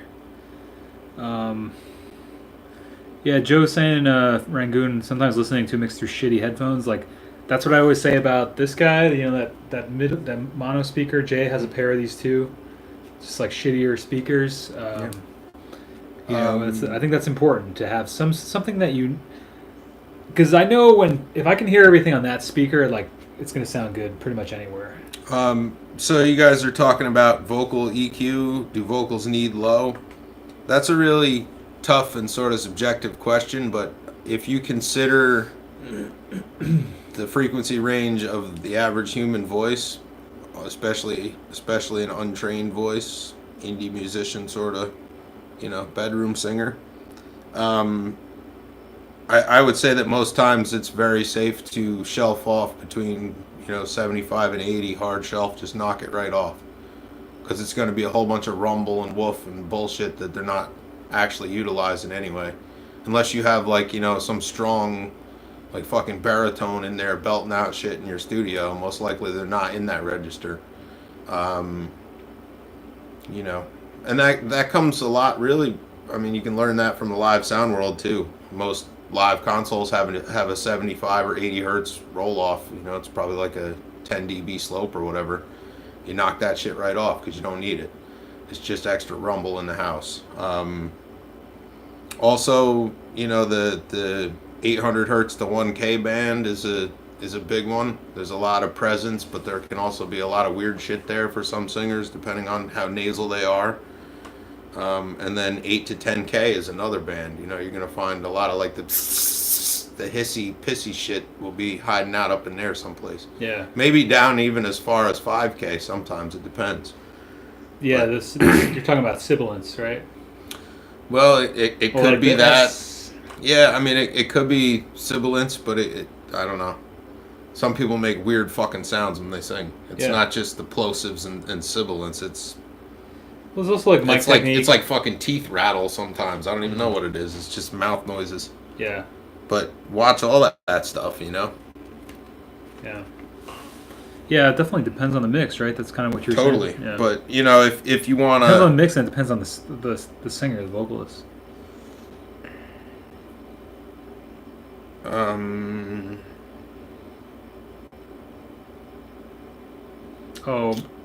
you should be able to DS with EQ and either a ducker or a compressor or a de-esser, depending on what it is that you're doing and how bad it is. There's a trick too using the Logic compressor. Well, I guess it's not a trick because a de-esser is basically a compressor. Like you can sidechain those frequencies. Basically, you can make the compressor compress out the frequencies that are making that S or sibilance. Sidechain, yeah. So look that up. There's probably videos on it or articles about it, but because that's the whole thing. Like Waves, whatever plugins will send you a fucking email that says, our de-esser plugin is now $29. Like, fuck Mm-hmm. that shit. Like, just open up your Logic compression plugin, and you can, sidechain or like do a setting on there that's going to be basically work as a de-esser without having to spend $30 on a fucking Well, de-esser. what's cool about that is if you clone your vocal track or send from your vocal bus, before your sidechain, whatever that track is, if you put an EQ in there with a peak at wherever the S resonance really is in those tracks, and then sidechain to that, it'll knock all that shit right out. Yeah. Because that peak, wherever the worst shit is, will always be above threshold. So as soon as that hits, your compressor clips, it kicks the shit down, then it comes back up. But you have to watch your attack and release times with that too. And you can because it'll pump and it'll sound super unnatural and weird if you go too you crazy. gotta fuck with it a little bit, because definitely, like, if you do it, then it's going to be different for any voice that you do or any performance too. So it's like, it's not just like a one shot, one kill. It's, you got to listen to it and determine, like, because some of that shit you just won't be able to knock out either, because it'll take out too much of the vocal sound. Malcolm, are you in the box, or are you working on some sort of tape, cassette or otherwise? If you're in the box, I would shape that reverb bus. Wherever your reverb is assigned, put an EQ ahead of it. You need to narrow your Q, boost it up, and then sweep it across the spectrum, and you'll find the really ugly shit that's making your reverb sound bad. And just notch that out, pull it out, widen the Q again to whatever seems natural. Reverb's tricky. If you feed it too much low end, that's what it does. It becomes this fucking cavernous thing full of mud. It's not a good thing. Your reverb really needs to exist on the upper spectrum, because that's really where its space exists anyway. Yeah, definitely, like high pass filter. Yeah. Like, take out some of the low end of the. Fuck it, take out all the low end. Shelf that fucker. Sounds like that's what it is. Like, well, if you shelve it off below 100, I mean, you'll have left most of the meat still where the reverb would actually exist.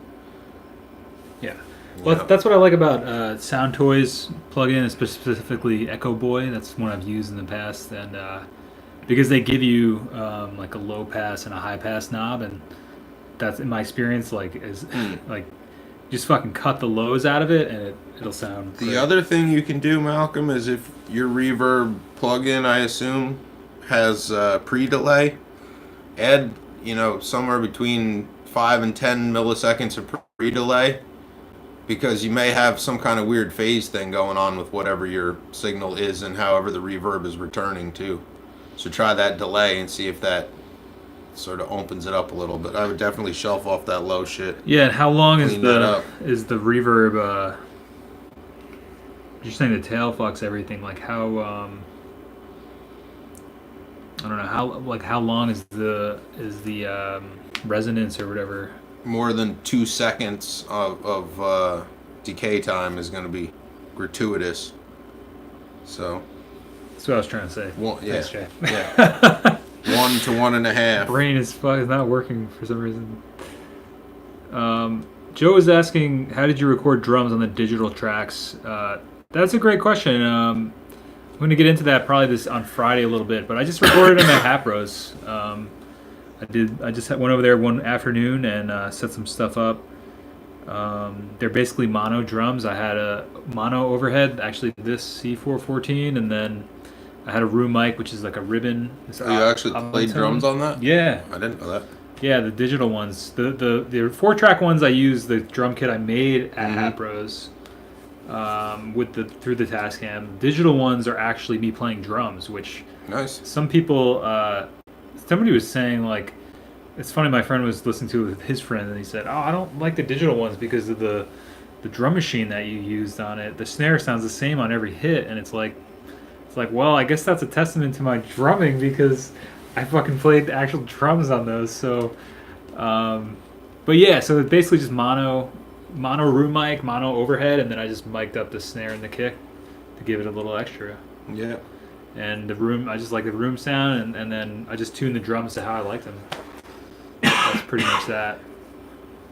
So I hope that answers your question about it. But yeah, those are me actually playing the drums. It's not a drum machine, which I don't know why. I don't know if it sounds like that. I'm also, I think I'm a little bit of a stiff drummer, so I've seen you play drums before. I gotta work on it, yeah. But, well, stiff is not a bad thing, especially when you're used to writing songs with a drum machine. Yeah, I just like that sound too, man. I like just really simple, like Elliott Smith, but he also, has more of a flow to his shit. But I like simple like Phil Selway, Radiohead, like just really straight up, Ringo, obviously, like Jim Eno from Spoon. Like I just like really, I'm just a really simple fucking like backbeat kind of drummer. But I definitely need to work on my what would you say, swing? I don't know, my vibe. Well, it's a little stiff. I'm a little stiff. I need to let loose a little bit. I noticed on the ones that I let loose, they sound better. Like I think Horizon is probably one of the better drum performances in my eyes. I actually almost didn't release it because I was being a little bit self-conscious about it. Yeah, and I'm glad that I did. It's a great, because I only had an afternoon. I just went over there and fucking busted them out. I really wish I could play more drums, honestly, but it's hard to do here. Yeah. Well, you could get practice pads. Yeah, that's what. Remember, I had the practice pads out. And I was like practicing a bunch. Yeah. Well, they make ones that are like it's like a kit, but it's rubber pads. That would be cool. And you could put contact mics in those and get yourself a drum brain that turns that into MIDI, and then run your Digitakt. Yeah. Oh, that's a great idea. Yeah. It doesn't feel the same, but it still works. Yeah. No, that would be a good solution. But yeah, so that's pretty much it. There's the fucking rock them out. My kit, my $50 drum kit, and just tune that shit up. I need to get a new snare drum. I think I was telling Jay. The snare that sounds that we got on the new recording at your place are fucking... Oh my god, the drums are amazing because of this guy right here, but... You could link them to it if you want. Yeah. Do you have the Dropbox link? Yeah. Let's do it. You guys want a special sneak peek of the thing Jay and I are working on? Yeah, so... I do have a drum tutorial plug. Oh yeah, that's right. I do have the drum tutorial if you want to check that out.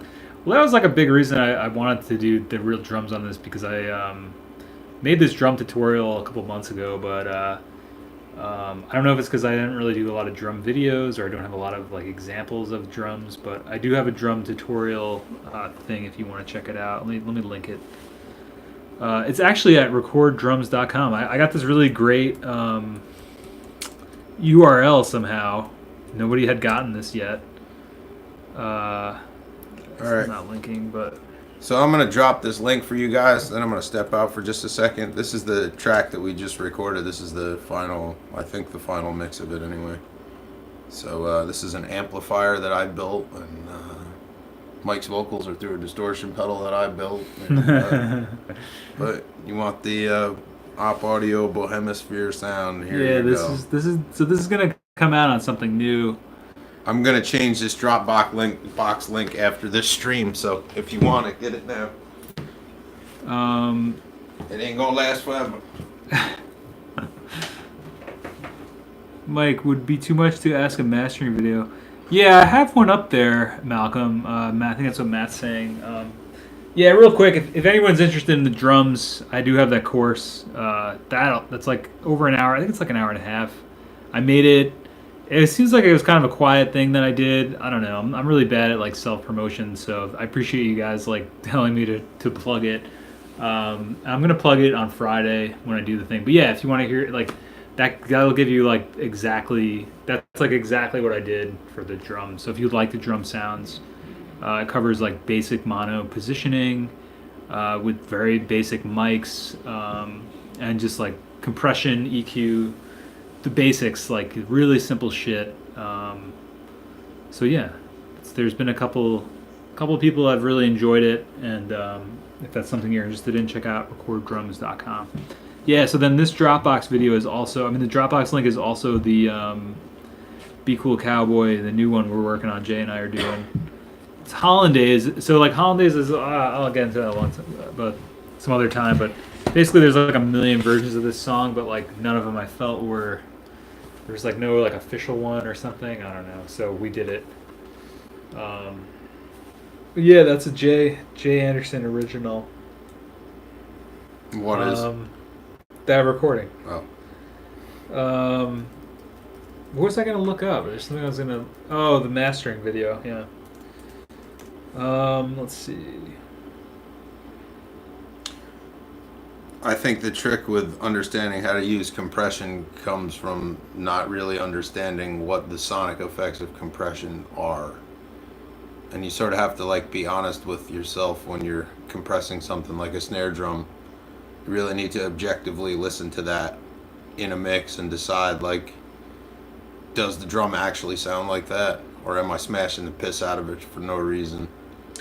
I think I'm That's a little the trick guilty with of compression. smashing the drums a little too much on some of the If you're the trick doing it stuff. as an effect, it's cool.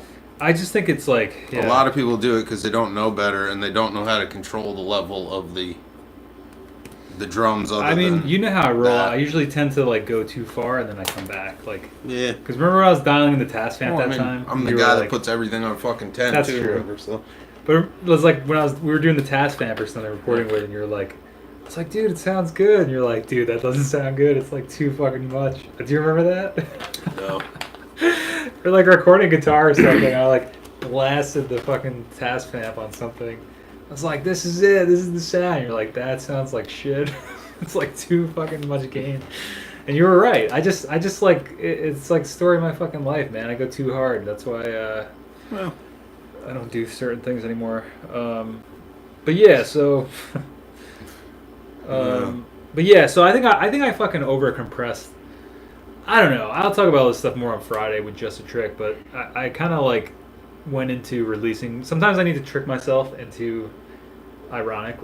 Just trick myself into releasing shit because I was like, didn't want to release it. It was like being self-conscious, and then like I'm so glad that I did, you know. And I was like, I just said to myself, well, if it's really that shitty, if people say something, you can always go back and remix it. And that's another reason I'm not going to be putting stuff on Spotify. Like, maybe I'll remix it. I probably won't, though, now that it's done. It feels very final, and it feels very... That was the point I was going to make before, Jay, about something you said. uh-oh. Well, no, it's good. It's good. It's like I just feel like we get caught up, or artists, creative people. I don't want to speak for anybody, but people, I get caught up. I used to get caught up in feeling like in perfection, in saying like something's not right, something's not, you know, sounds whatever. And I guess my point, to build on what Jay said, this was a while ago, but make it better the next time around. You know, if I feel like I over compressed something on this recording, which maybe I did, maybe I didn't, you know, whatever you think, whatever, I'll fix it on the next one. You know, like fuck it, like I'll do another 5 songs in a week and put them up next month, and that time through I'll take what I learned from this one and bring it on into the future with that recording, and I'll keep doing that and get better and better at executing the things that I want to execute. Yeah. It took me so fucking long to realize that, you know, and it's because I think you just get caught up. It's like, I don't know. I think it's important to just stick a fork in things and just get stuff done and out, and then do something new. Yeah. As long as you realize the folly of the thing you just pushed out before you try to start realizing the next thing.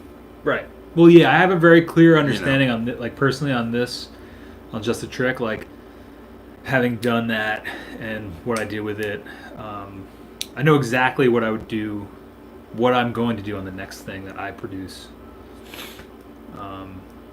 You know, exactly where I'm going to like try things differently and change some things up. I kind of don't feel like I ever really have a plan. Well, I guess like, yeah, I don't know. Although, like when we did this new song, I had, before you even got there, I had an idea what that snare needed to sound like. And yeah, how that's I what's was gonna funny. get Was that. like you really nailed that because like that's like my favorite. I want to like get that snare from you, man.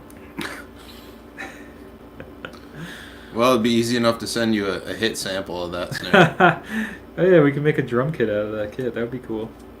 The toms actually, the floor tom maybe not as much, but the rack tom sounds really good in that track. Yeah, I thought the drums sound amazing, man. Knocked out a pack. Oh, here's the for Malcolm. If you're still chilling, bro, that's the mastering. I did this video a while ago. Mastering, quick mastering thing. That's basically what I do. I don't know. I don't know if it's 100% right. I don't know if it's 100% the best thing to do, but that's what works for me.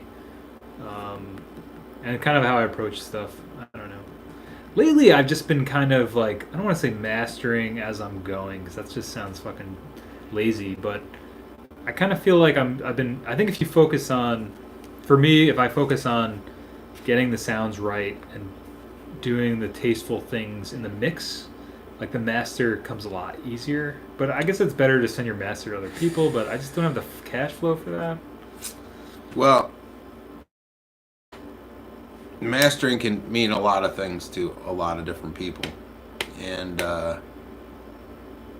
generally I think the accepted definition is that it's like the last step after a mix, right? But there's nothing saying in your mix that you can't EQ and compress and limit your master bus to the point of, volume and relative clarity that you would get by loading it into a separate project and mastering it. A lot of times what the master really is about, especially on a record project where there's a whole bunch of things, is normalizing the audio level song to song. Yeah. And also, a lot of times it's about cleaning up the mid-range, because as home recordists and people in small studios, we tend to have trouble, clarifying on our own that 100 to 400 kind of range. Mm-hmm. There's always some shit there, and somebody with a real mastering suite can hear that and can clean it up like that. Yeah. But really, what's in a mastering suite is no different than in function anyway than the shit you already have plugins for. There's guys out there using $500,000, parametric and graphic EQs to master shit, sure. And they're 700 million times better quality than any fucking plugin you'll find. But fundamentally, you have that shit already. Exactly. So, yeah, there's only but it is nice to get somebody else's ear on it, because they'll hear the shit you're not hearing. Right. Yeah, different people have different styles too. It's like, why do I always blank on Place to Bury Strangers? Yeah. What's the guy's name? Oliver.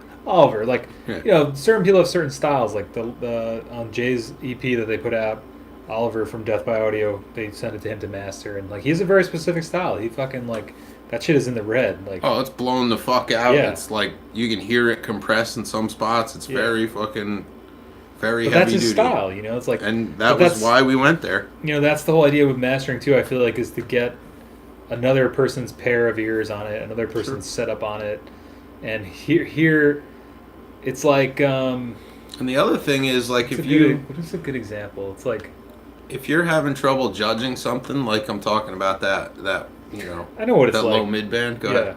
Really quick. It's like when you're cooking something, Yeah. and you've been standing there for a half hour cooking it, and you keep tasting it, and then Jay comes in and him like, dude, holy shit, Travis is here. Does this need salt? Right. And you're like, yeah, it needs like a little salt. Mm-hmm. Hey Travis, what's up, buddy? What's going on? Did you get flooded out down there? Oh wait, no, I don't think you're quite as south as that stuff going on. I heard a couple of people were being evacuated to Nashville, actually, that I knew. So hope everybody's doing well. Hey, good to see you, Travis. We were just talking about mastering and getting somebody else's ears on it and what that can do and help. But yeah, I don't know. I think it's like you just sometimes need that other person's like take on it, or. Well, you also, instead of just paying a mastering engineer to tell you what, or to fix what it is that they think is wrong with it, or they hear to be wrong with it, you can always, link it to other people who record music that you already know. Well, yeah, like the Taz and fan. have them, That's why the Taz fan, yeah. That's what I used to have, like a couple people, even when I was writing, I used to do a lot more writing and fiction and stuff, and I had my little crew of people I would send stuff to, because, once you feel like it got to a certain point, it's good to get people's, opinion that you trust on it. Yeah. Same with music, But Malcolm, you're talking about getting a track sounding almost as good or almost the same on your phone versus good and shitty speakers. Your phone is a special thing. Most of these phones have some sort of stereo to mono composite thing that happens with the speakers, so you're not ever really listening to a stereo mix. So if you want your mixes to sound right on your phone, then you need to make sure that they sound right in mono wherever it is that you're recording them. Yeah, I was gonna say, If you don't give a fuck about that, which I don't really give a fuck about that. It's. I give a fuck about that. I don't. I just like mono. I very really rarely do like mono. Like once in a song in a mix session, right after I'm happy with the general tones, I'll check in mono and make sure the shit's not all fucked up. But past that, I don't fuck with it. I mean, yeah, I think like mixing in mono, I like space. Is like,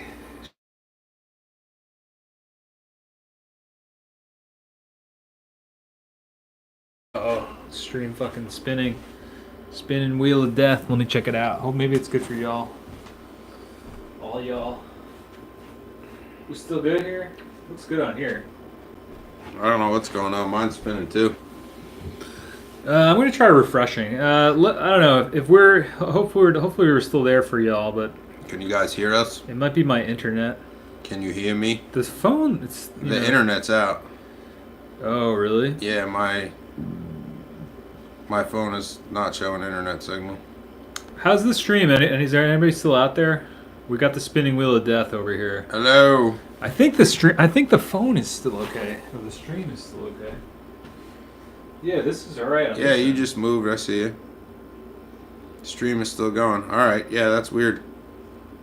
Might just be my internet. Yeah, your internet tanked out.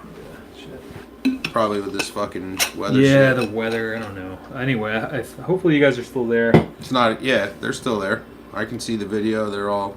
Oh, because this is just like not updating now. Oh, cool. Oh, so you're on like LTE? Yeah. Okay, you'll have to keep me... Oh yeah, something fucking no internet. Here we go. Jay is still jaying. What am I jaying? Uh-oh. Yeah, I don't know. What were we saying? I forgot. I don't even know. I was asking Travis if he's still in Nashville. Oh, we were talking about mixing in mono.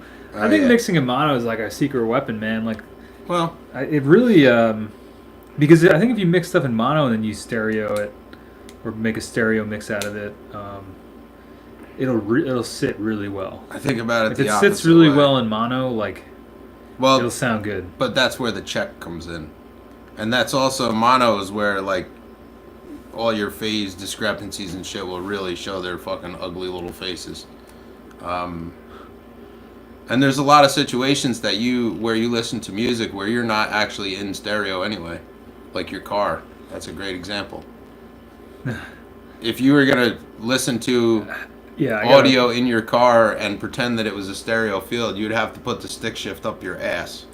That's how that works. You're biased so far, so close to one speaker at all times that speaker becomes irrelevant. So you are in mono. I mean, I think the most important thing for any of this, for any mixing any of this or getting the mastering right, or like stick with certain sound sources that you know and listen to things in those sound sources. Like in my car, I've had the same car since 2008 or something. Yeah. 10 years. Like I've listened to so many fucking records, so many of my own shit. Like I know what it sounds like in there. Like whether it's true mono or whether it's true stereo or not. Like, it really doesn't matter. It doesn't matter, but I guess my point is like I know when something's sitting right if I go in my car and it sounds like... Because I know what my car sounds like.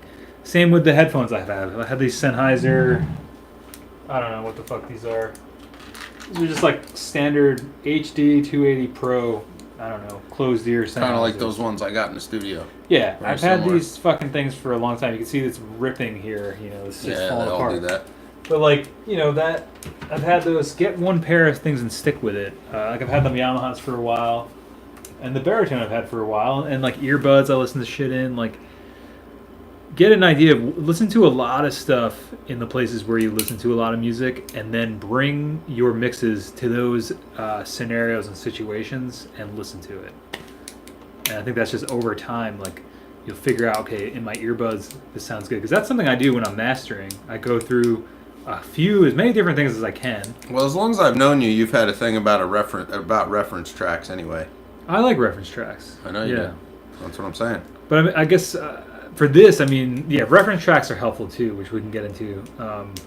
I guess for mastering specifically, what I do is real quick. I just go through. So say just a trick, mix. I'll digital mix. Send it, Skiz. I have no idea what's going on in my computer. He's got a what's up with that question for me. Okay. The rest of it's just been comments about my stick shift up your ass comment. Yeah, that was, yeah. You like that one? A little strong for some of you, maybe. I don't know what the fuck I can't keep up with, I don't know.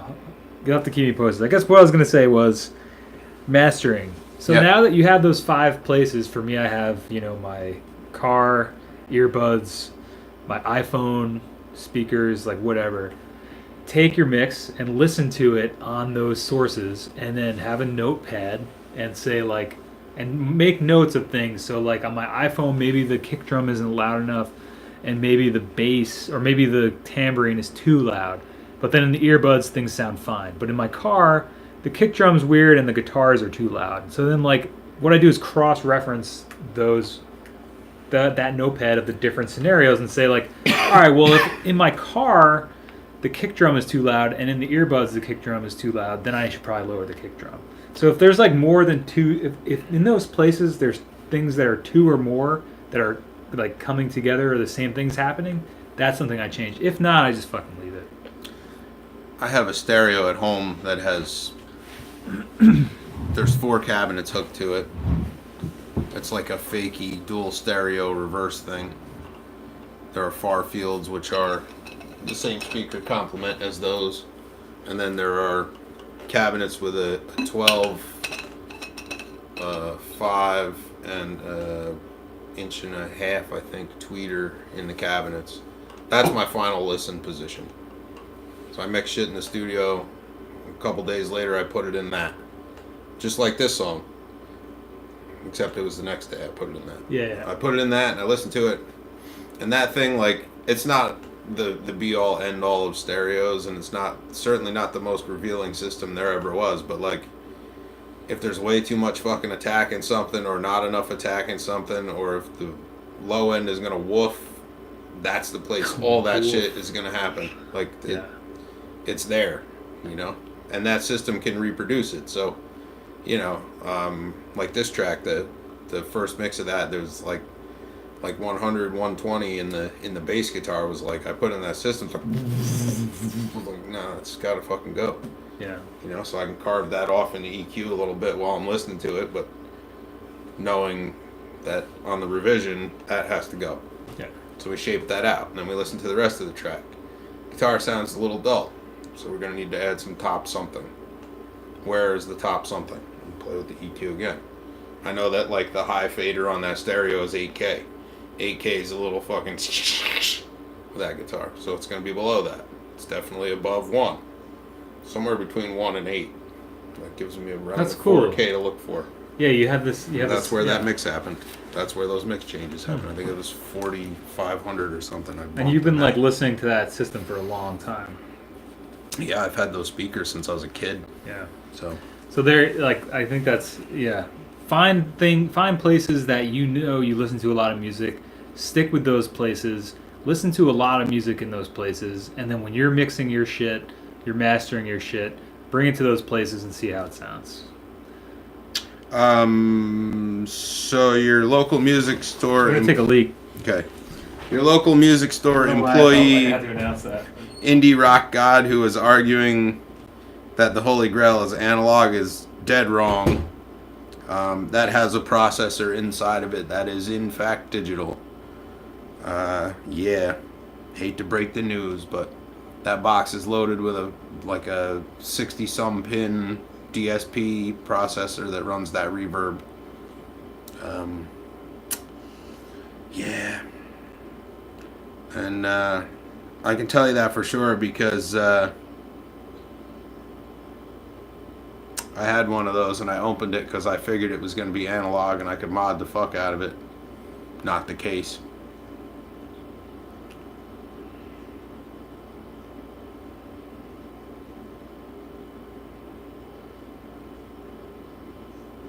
Yeah, I don't know of any instance in the Holy Grail, Holier Grail, Holiest Grail lines that contain anything but that reverb engine. If you find something in those lines that has like the PT 3299 or 2399 Echo chip in it, that would be about the closest thing you're getting to analog reverb. But I agree that analog reverb is a fucking spring. Wait, I heard something about indie rock god. Yeah. Matt said a local music store employee / indie rock god argued with me about whether or not the EHX Holy Grail is analog. I told him there's no such thing as analog reverb pedal unless there's a physical spring. I said, you're thinking of analog delay. He said, no, man, you're wrong. I had a Holy Grail that was actually analog. And then he says, Jay, what up with that asshole? Yeah, because like that pedal sounds so good that people think that it's analog, but even those old big box ones were digital. Yeah. So what have you guys been saying? Well, that's it. Oh, okay. That pedal is DSP. I mean, it has like Yeah. a 60-some pin fucking microprocessor, and it's about that big. Right. And it's like just offset, I believe, in the center of the board. Travis, I've been pretty good. How about you?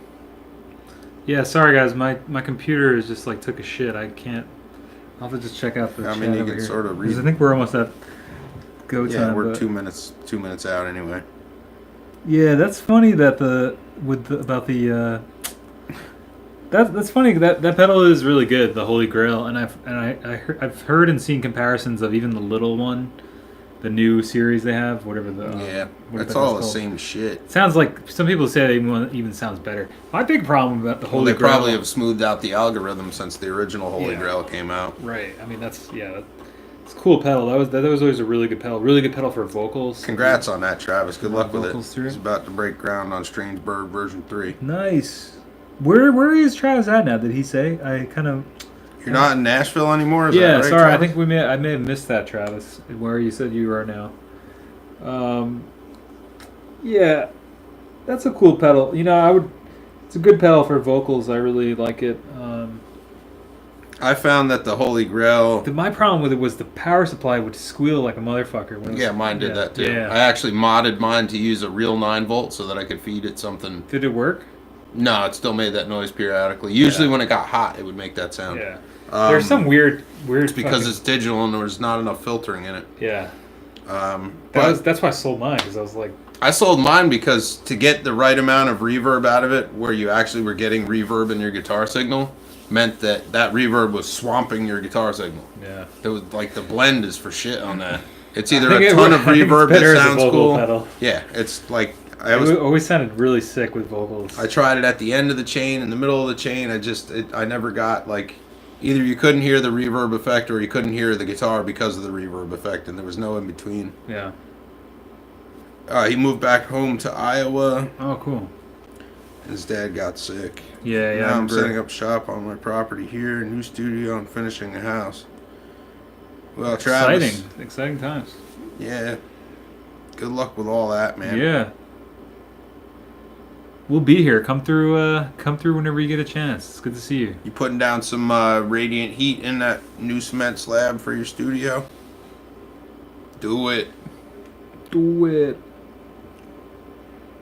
Especially in Iowa. Jesus Christ, I bet that's about the coldest winter I would ever want to imagine.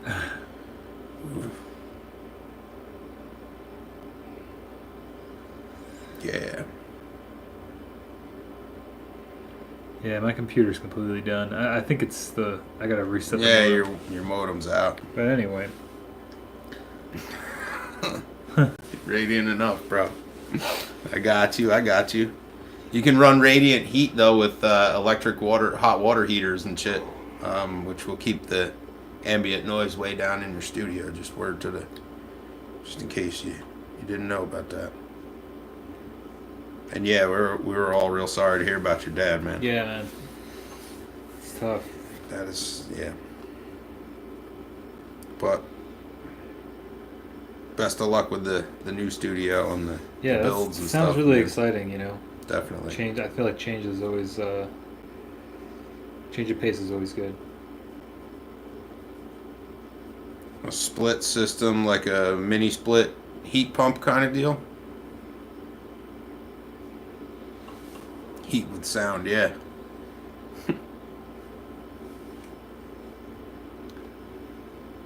Or are you going to do a split system forced air? If you're running heat pump, just keep in mind that below 40 degrees outdoor temperature, your heat pump loses efficiency. But whatever, I'm sure either you know that or you got somebody who is designing the system for you, so don't mind me. Yeah, mini split, right. Well, what do you think, Jay? Yeah, I mean, it's 9:02. I don't know if we're going to get to hoof it tonight. I suspect it's still raining out there. It's still pouring, yeah. But yeah, it's good to see some of the old faces showing back up. And heck yeah. Hopefully any of you guys... We answered all the questions. There seemed like at one point it was like... We're just kind of rattling through. And it was like, yeah. And so, if you... thanks everybody for coming out. Good to see everybody. Good to see you, Travis, Jeremy. We got some of the OG Task fans. Yeah. Through. And if you guys haven't grabbed that track that Mike and I did last week, and you want to, make sure you get it. I'll give you till tomorrow morning before I flush that link, just in case. But yeah. But besides that, great to see all y'all again. Yeah. And this is really fun, man. Next Wednesday we'll catch you again with same bat channel, same bat time, same bat channel, same bat, whatever bad shit comes out of my mouth. And, maybe we'll talk more about space. That was thanks, fun. Jeremy. What else? I was gonna say. We always keep up with the questions and comments like pros. It's just whether or not we get off onto tangents. Yeah. We try though. We try. Yeah. Try to be interactive. Yeah. I'm gonna go out and update my firmware with a slice of pizza, and maybe next week will be even more solid. But yeah. So anyway, do something you want to do each and every day if possible, and be good to yourself and other people, and only be a dick if you have to. And we'll catch you next Wednesday. Just remember, like, 7 if somebody has a problem with you, it has nothing to do time. With you. It's all them. Right? There you go. All right, yeah. Do something you want to do. I'll kill it this week. Sure, yeah. All right, peace out. Sorry that my internet crapped out and I couldn't see what you guys are saying, but we'll catch you next week. Yeah. You could always catch it on the replay. I'll catch it on the replay. 1.5x that at least. At least one at point. Least. At least. There you go. Good night. Night, fam. Yo, it won't let me exit the screen. My hand's getting tired.